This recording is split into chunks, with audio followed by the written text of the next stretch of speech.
Okay.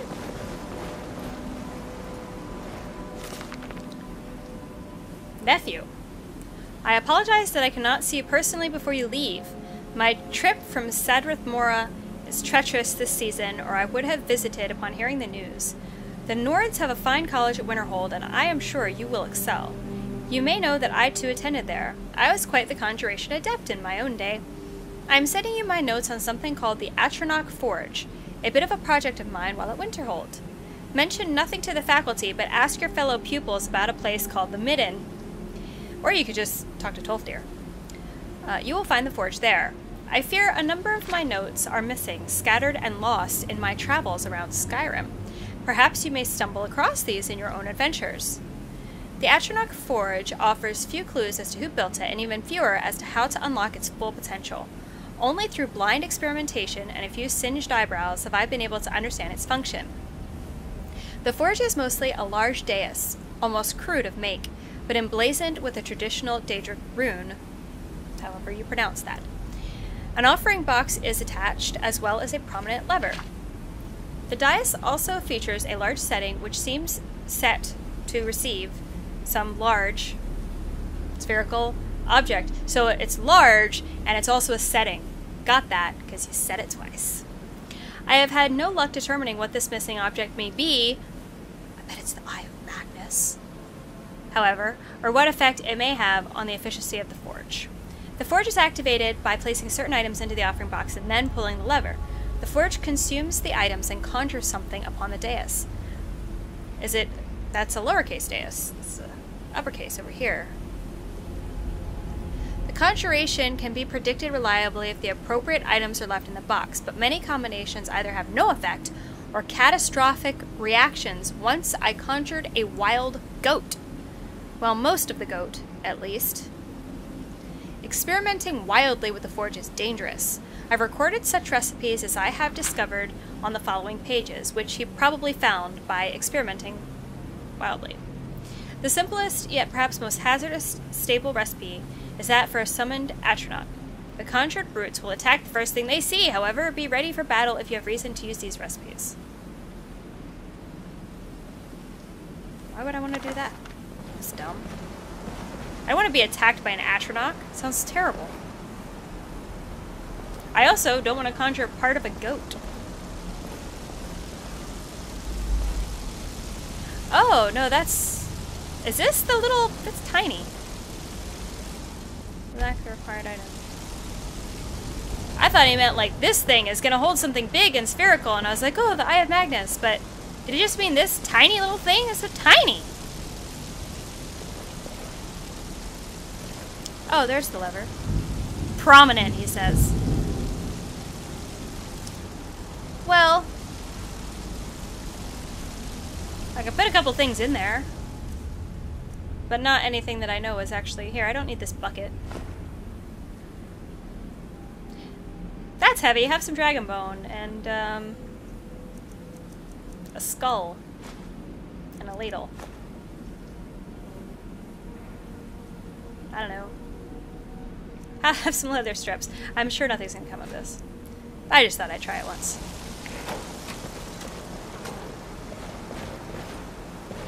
Anything happen? Nope. Oh, all my stuff's still in there. Isn't that silly? You think that it would have at least used it up. Nope. That's right, I didn't need those things anyway. Not really interested in conjuring half a goat or 3/4 of a cow or anything, so. Who's lighting these things? The Draugr, I guess.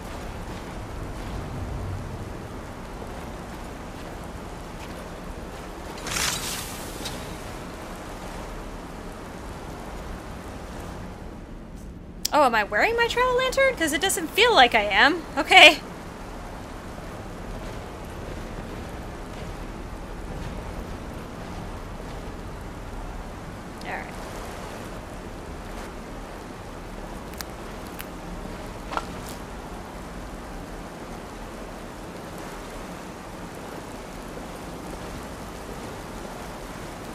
orange dartwing. Zoom. Lots of leather strips around for some reason. A saw.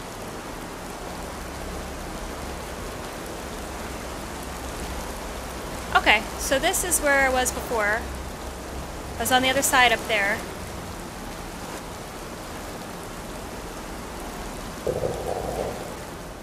I need a snack.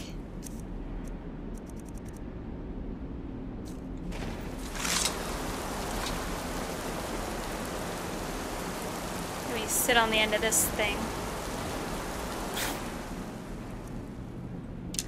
I'm not really sure. Why? Oh, I can't drag it out. Well, I guess I can't sit there then. I have to sit on the stairs. And have something to eat here. Some cheese. And a couple of apples. Some ale. And then just gnaw on a little honeycomb. That's fine. You don't want to eat too much, you'll get cramps.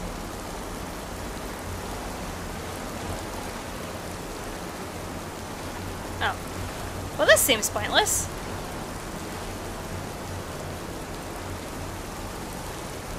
Alrighty. So we've got a door here. Oh, it doesn't go into no cell. Or you can go up there. Let's see what's in here.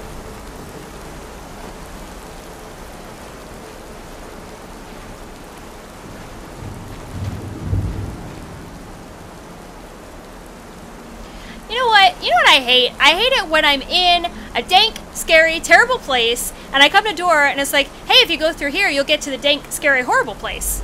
Like, as if I wasn't already in a terrible place. That's what I hate, Stenvar. You don't look too thrilled either. Alright, well, let's see what's up the stairs.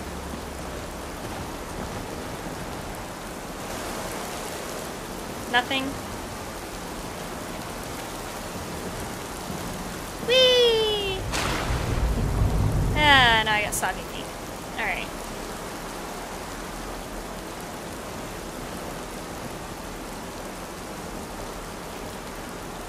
Ugh. I don't want to go down into the scary airplane.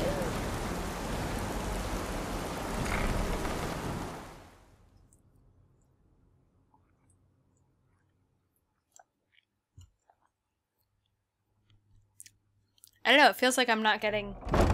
I guess that was one of the short ones where you would just have smoke and nothing else, or fog. I don't know if it's supposed to be smoke or fog.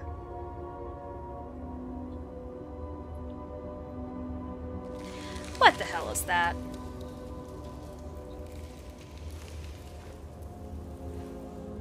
Come on, man. What kind of creepy ass people were down here making all these weird skeleton sculptures? This is not postmodern art, people. Are those fingers or knives? No, they're like arm bones or something on his head. Or finger bones, maybe. Really long fingers, though. Terrible.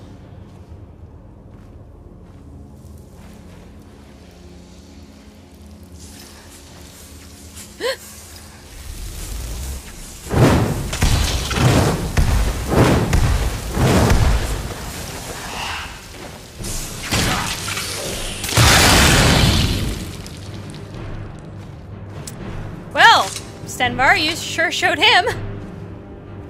Nice job. Nice job, buddy.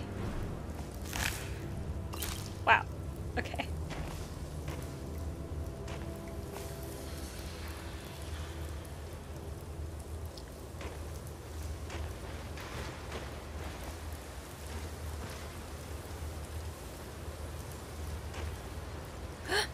Oh. Hello. But how will I... But if I... How am I gonna get back? Alright, well, let's see what's through here, and then try to remember to come back for that, if this goes on and on and on.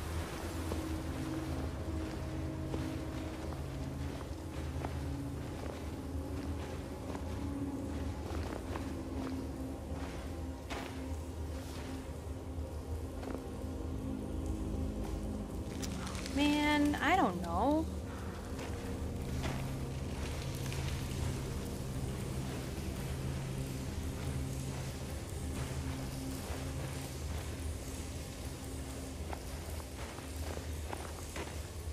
Your perseverance will only lead to disappointments. Still, you persist. No, just standing here. Very well. You may enter.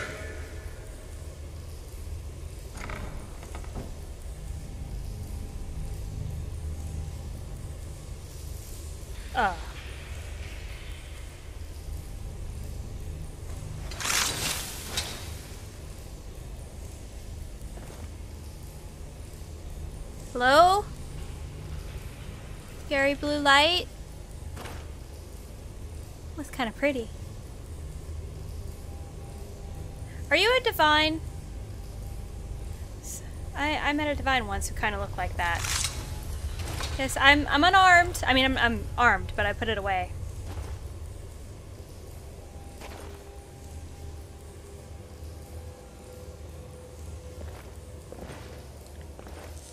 Is that what was talking?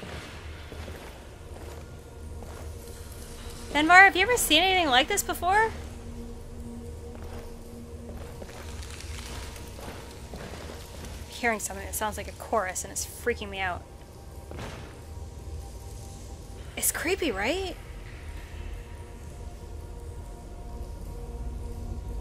Doesn't seem malevolent. I don't think there's anything else in here.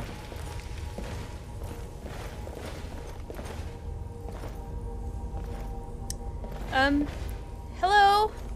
Blue light?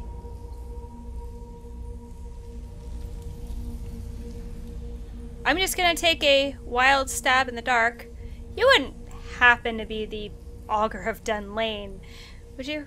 I am that which you have been seeking. I've been looking for the Augur of Dunlain. Your efforts are in vain. It has already begun. What has? Those who have sent you have not told you what they seek.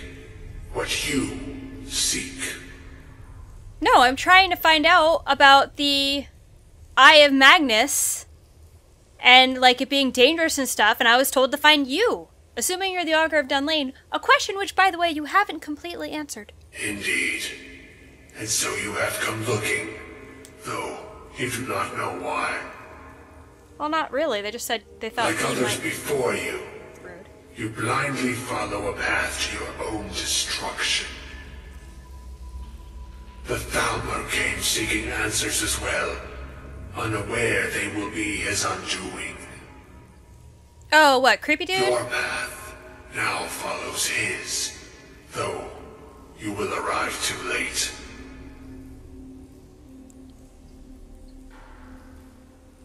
What Thalmor exactly are you referring to? Is the creepy dude who's up there with like this sort of snooty look on his face? The one I should who narrow it calls down. himself Ancano. That's the guy.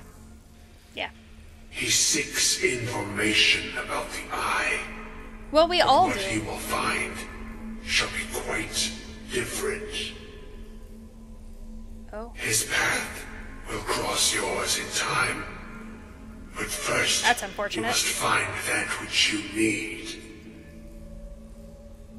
What do I need? Oh, it says what? Okay. You, and those aiding you, wish to know more about the Eye of Magnus. Yes, I said that like You wish 5 to times. avoid the disaster of which you are not yet aware. Yeah, somebody said that there was going to be bad things. I believe To him. see through Magnus's eye without being blinded, you require his staff. Events now spiral quickly towards the inevitable center, so you must act with haste. Take this knowledge to your Archmage. What, the knowledge that I need a staff? Hello? Hello? Hello? Yeah, I know. It's a little rude. He's kind of talking in riddles, huh? But I think he might have had a chest cold or something, because he also sounded a little raspy. I can understand not wanting to talk much when you got a cough, you know. Right. Well, that was anticlimactic.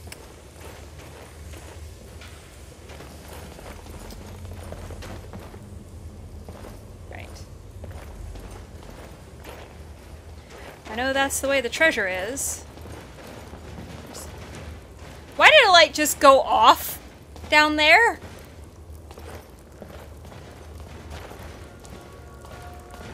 Shh. December.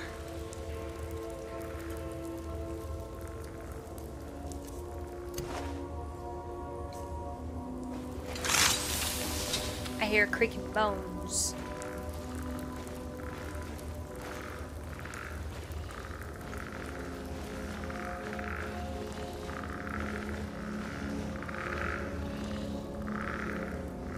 Wow, really?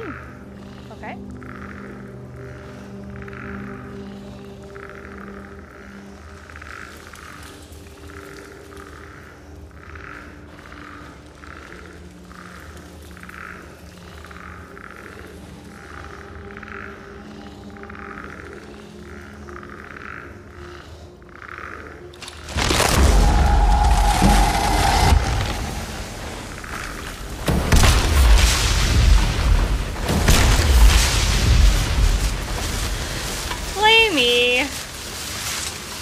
That was kind of mean. You didn't even give him a chance. Bones everywhere. What are you? Rerum Durennis by Vorian Dureni.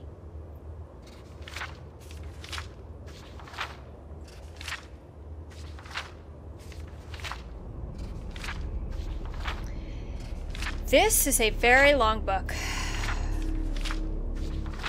Holy crap! I hate to tell you guys this, especially those of you who hate reading, but I haven't got to read a long book in quite a while, it feels like, at least. So I am actually going to go ahead and read this one. You want to go get yourself a sandwich or something, if you don't give a crap. Alright. It's storytelling, boys and girls, and other. Everybody's welcome. I am 611 years old. I've never had children of my own, but I have many nieces and nephews and cousins who have been raised with the tales and traditions of our ancient, illustrious, and occasionally notorious clan, the Dureni. Few families in Tamriel can boast so many famous figures, wielding so much power over the fate of so many. Our warriors and kings are stuff of legend, and it is not to dismiss their honor and their achievements to say you have heard quite enough about them. I myself have never picked up a sword or written an important law, but I am part of a lesser-known but still important Dureni tradition, the Way of the Wizard. My own autobiography would be of little interest to posterity, though my nephew, nieces, and cousins indulge me to tell wild tales of life in the chaotic Second Era of Tamriel, but I have a few ancestors whose stories should be told. They may have changed history as we know it, as dramatically as my better-known relatives, but their names are in danger of being forgotten. Most recently, Lysandus, the king of Daggerfall, was able to conquer his ancient enemies of Sentinel, in part thanks to his court sorceress, Medora Dureni. Her grandfather, Javron Dureni, was imperial battle mage to the court of the Dunmer Empress of Tamriel, Kataria, assisting her in creating peace in a time of turmoil. His great-great-grandfather, Peladil Dureni, had a similar role with the First Potentate and encouraged the Guild Act, without which we would not have all the professional organizations we have today. His ancestor, many times back, was the witch Raven Dureni, who with her better-known cousins Aiden and Ryan, brought an end to the tyranny of the latter Elysian Empire. Before the Sigils of Artaeum, it is said, she created the art of enchantment, learning how to bind a soul into a gem and use that to ensorcel all manners of weaponry. Oh Thanks, Raven. I appreciate that. It's been very useful to me. But it is the story of an ancestor even more ancient, more distant than Raven I wish to tell. Well, that's a shame, because I would like to hear more about this Raven person. Azlael Dureni harkens back to the humble beginnings of our clan in the tiny farming villages of Tiragel. Tiragel? Tiragel? It sounds like an eye drop. On the banks of the river Seomis. I will mispronounce all the things. Stay tuned for that. Which was then called the Diren, hence the family name. Oh. Like all on Somerset Isle in those days, he was a simple planter of the fields, but while others only grew enough to sustain their immediate kin, even distant cousins of the Durenis worked together. They would decide as a group which fields were best for wheat, orchard, vine, livestock, or apiary, and thereby always have the best yields of any farm which worked alone, doing the best as it could with what it had. Azlael had a particularly poor farm for most kind of agriculture, but small herbs found its stony, loamless, acidic soil very comfortable. Out of necessity more than anything else, he became an expert on all manners of herbs. For the most part, of course, they were used in flavoring cooking, but as you know, hardly any plant grows on the surface of our world without a magical potential. Even so long ago, witches already were in existence. It would be ridiculous for me to suggest that Azlael Dureni invented alchemy. What he did, what we can all be grateful for, is that he formulated it into an art and science. There were no witches' covens in Tiragel. What? And of course, there would be no mages' guild yet for thousands of years, so people would come to him for cures. He learned for himself the exact formula for combining black lichen, and rubrush to create a cure for all manners of poison, and the amount of willow anther to crush and mix with chokeweed to cure diseases. There were few much greater threats in Tiragel in those peaceful days than disease or accidental poisonings. Yes, there were some dark forces in the wilderness, trolls, chimera, the occasional malevolent fairy folk, and will-o'-the-wisp, but even the youngest, most foolish Altmer knew how to avoid them. There were, however, a few unusual threats which Azlael had a hand in defeating. One of the tales told of him that I believe to be true is how he was brought a young niece who had been suffering from an unknown disease. Despite his ministrations, she grew weaker and weaker every morning. Finally, he gave her a bitter-tasting drink, and the next morning ashes were found all around her bed. A vampire had been feeding on the poor girl, but Azlael's potion had turned her very blood into poison without harming her in the least. If only this formula had not been lost in the mists of history. Seriously, how would you lose a potion like that? Everyone should be drinking that. This would have been enough to make him a minor but significant figure in the annals of early Somerset.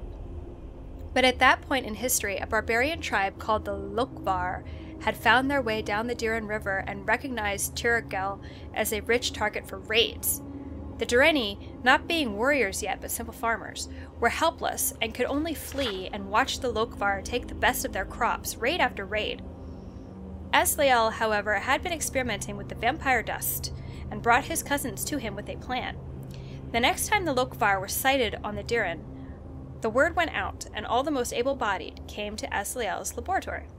When the barbarians arrived in Tiragel, they found the farms deserted and assumed that all had fled as usual. As they set about stealing the bounty, they suddenly found themselves under attack by invisible forces. Believing the Dureni farms to be haunted, they ran away very quickly. They attempted a few more raids, for their greed would always eventually overpower their fear, and each time they were set upon by attackers who they could not see. As barbaric as they were not stupid, and they changed their mind about the source of their defeat. It could not be that the farms were haunted, because the crops were still being tended and harvested, and the animals seemed to show no fear. The Lokvar decided to send a scout to the farm to see if he could spy their secrets. The scout sent word back to the Lokvar that the Dureni farms were populated with flesh and blood, entirely visible Altmer. He continued to watch as his barbarian cohorts moved down the river, and he saw the elderly and children flee for the hills, while the able-bodied farmers and their wives went to Azlael's laboratory. He saw them go in, he saw no one come out. As usual, the Lokvar were repelled by invisible forces, but their scout soon told them what he saw happening in the laboratory. The next night, 2 of the Lokvar approached Asliel's farm very stealthily and managed to kidnap him without alerting the rest of the Durrani. The Lokvar chieftain, knowing that the farmers could no longer count on the alchemists to make them invisible, considered an immediate attack on the farms, but he was a vengeful sort and felt he had been humiliated by these simple farmers. A crafty plan emerged in his mind. What if the Durrani, who always saw his barbarian tribe coming, for once did not? Imagine the slaughter if no one even had a chance to flee. The scout had told the chieftain that Asliel had used the dust of a vampire to make the farmers invisible, but he was not sure what the other ingredient had been. He described an incandescent powder that Asliel had mixed into the dust. Asliel, of course, refused to help the Lokvar, but they were experts in torture as well as pillage, and he knew he would have to talk or die. Finally, after hours of torture, he agreed to tell them what the incandescent powder was. He did not know the name, but he called it glow dust, the only remains of a slain will-o'-the-wisp. He told them they would need a lot of it if they wanted to turn the whole tribe invisible for the raid. The Lokvar grumbled that not only did they have to find and kill a vampire to attain his dust, but find and kill several will-o'-the-wisps to get theirs.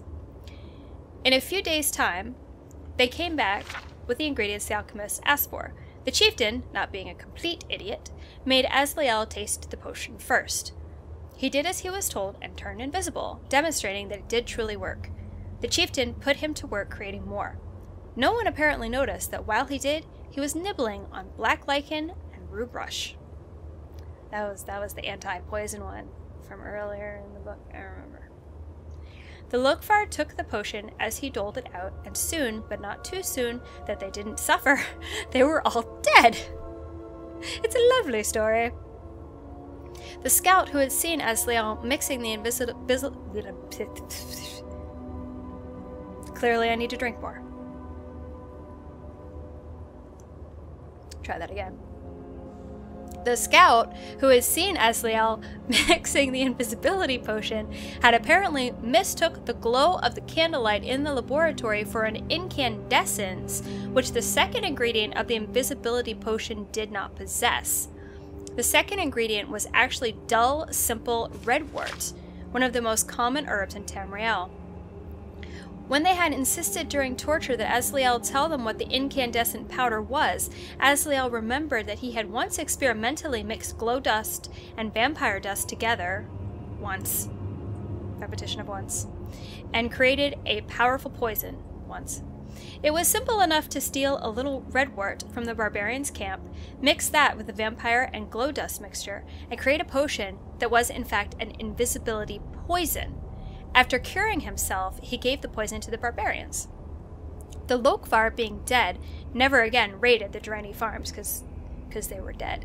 And having no other enemies, they were able to grow more and more prosperous and powerful. Generations later, they left Somerset and began their historic adventures on the Tamriel mainland. Asliel Durrani, because of his excellence as an alchemist, was invited to Artaeum and became a Psijic. It is not known how many more of the common formulas we know today were invented by him there, but I have no doubt the science and art of alchemy as we know it today would not exist without him. But that is all in the distant past. Asliel's innovations, like my modest ones, like the achievements of the Durranis throughout history, are but a stepping stone to the wonders which will come in the future. I wish I could be there to witness them, but if I can only share some of the past with the children of Durrani and the children of Tamriel, then I will consider my life well spent. Alright, Asliel. Alright, I'm digging it. Awesome. Good guy, good guy. I don't know why there's a salmon steak here, but I'll take it. That's cool. I don't suppose... Now I want to do alchemy. Just because of that guy. Hey, I got some molds and some rot. And I think I already know that mold and Mira's rot don't work together. Oh, I'm wrong. Alright, let's do that. Look at that! Fear! I've discovered fear. Have anything else? No. I know all the other things. I know all the things.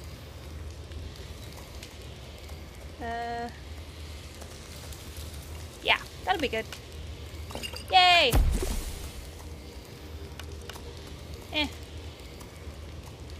Resist frost. I'm always up for some of that. Get rid of somebody else's magicka. Oh! No.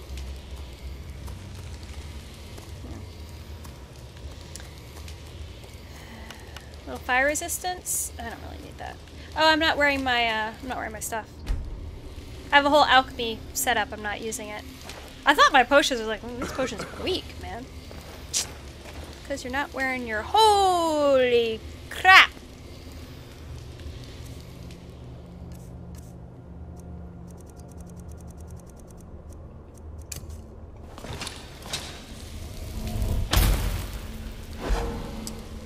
Well, that is terrible.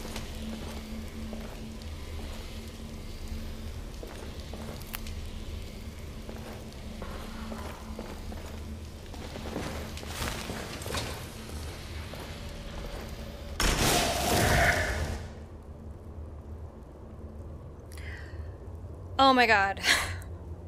I felt like maybe the skeletons were coming to life. Like, that was scary. Ooh! Okay, worth it. Anybody else down here that I can search? Ow! It's hard to tell. They all look the same. Is that racist? No, because they're skeletons.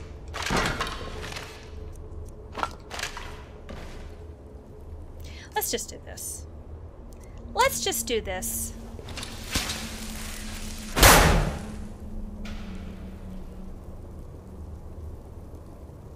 Cool.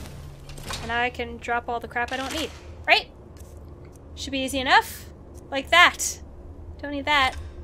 Or that.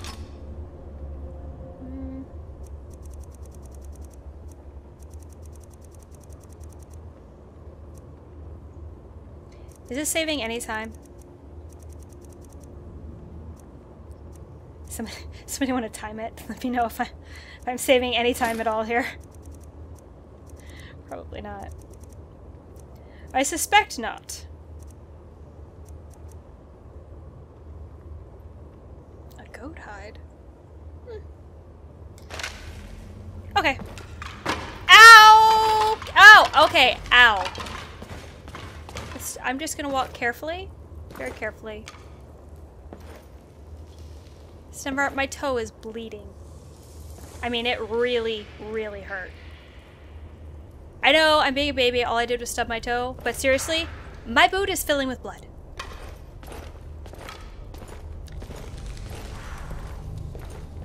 Ouch. Ouch. Okay. That's a hand. And the light just went out. Fantastic.